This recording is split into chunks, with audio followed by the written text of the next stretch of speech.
السلام عليكم ورحمة الله وبركاته. النهاردة هنعمل مع بعض كيكة الحليب الساخن. هنعملها بطريقة سهلة وبسيطة. هنعملها في الخلاط العادي، ممكن كمان تعمليها بالمضرب اليدوي لو ما عندكيش مضرب كهرباء. النهاردة انا عملتها في الخلاط، طلعت معايا النتيجة الجميلة دي. يعني كل حاجة متاحة عندك، وكل ده بكوباية واحدة من الدقيق هتديكي صينية كيكة حلوة قوي للفطار الصبح او للمدرسة للولاد. حقيقي جربي الطريقة هتعجبك جدا.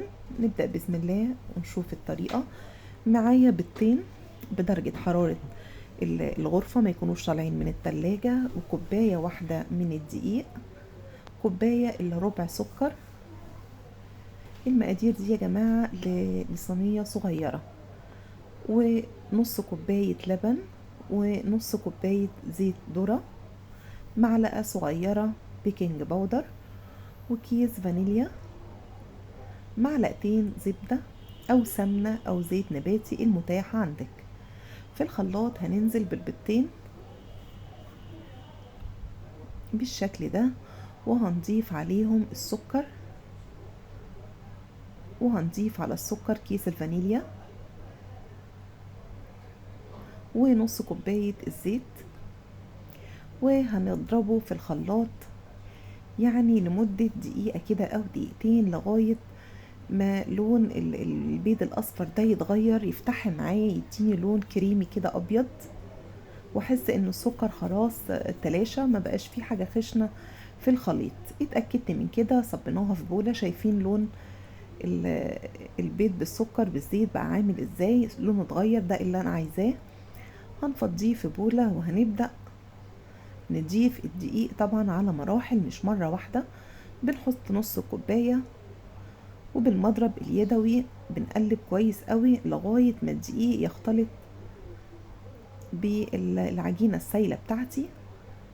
وبعدين هنحط نص الكمية التاني، وهنحط البيكنج باودر، وهنقلب كويس قوي لغاية ما الدقيق يختفي، والعجينة بتاعتي ما يبقاش فيها اي اثر للدقيق.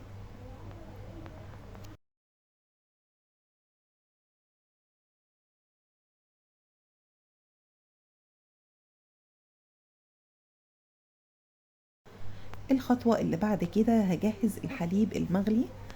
عندي نص كوباية اللبن، بحطها في كنكة او في كزرولة صغيرة كده، وبضيف لها معلقتين الزبدة، دول مكعبين يعني بمعيار معلقتين تقريبا، بضيفهم بالشكل ده. تقدري تحطي سمنة، تقدري تحطي زيت، بس انا شايفة الزبدة بتبقى مناسبة جدا للكيك والحلويات. على النار، وبحط لغاية ما اللبن يغلي معايا والزبدة تسيح خالص تتلاشى بالشكل ده. اللبن بيغلي بشكل كامل، وباخده معايا على طول وهو سخن كده بيغلي، بضيفه على الخليط بتاعي. وما تقلقيش طبعا، مش هتتكتل معاكي ولا اي حاجة. انت برفق بس كده في الاول بتقلبيها بالمضرب اليدوي في اتجاه واحد. طبعا هتاخد معاكي حوالي دقيقتين لما توصلي للقوام المثالي بتاع الكيكة بالشكل ده. في اتجاه واحد بنقلبها.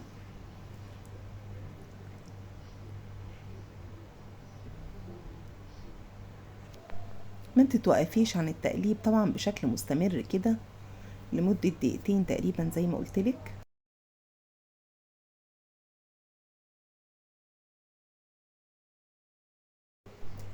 شايفين القوام بتاع الكيك بقى عامل ازاي؟ هو ده بالظبط القوام اللي انا عايزاه.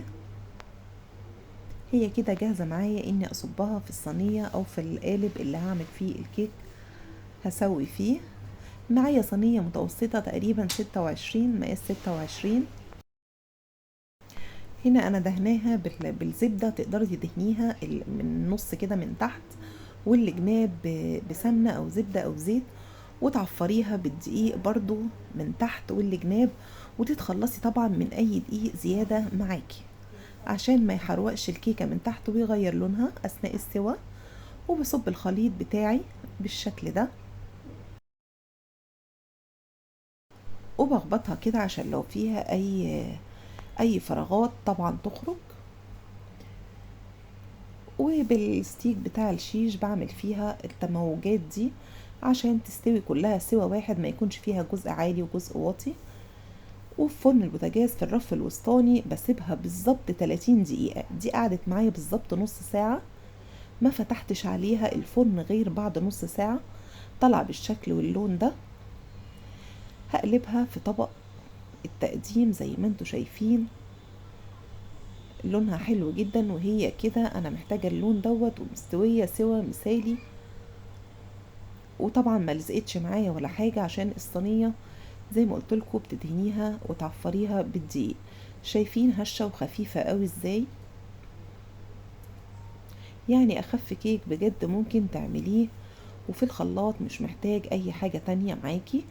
انا هنا بقطع معاكم مثلث كده عشان اوريكم من جوه عاملة ازاي.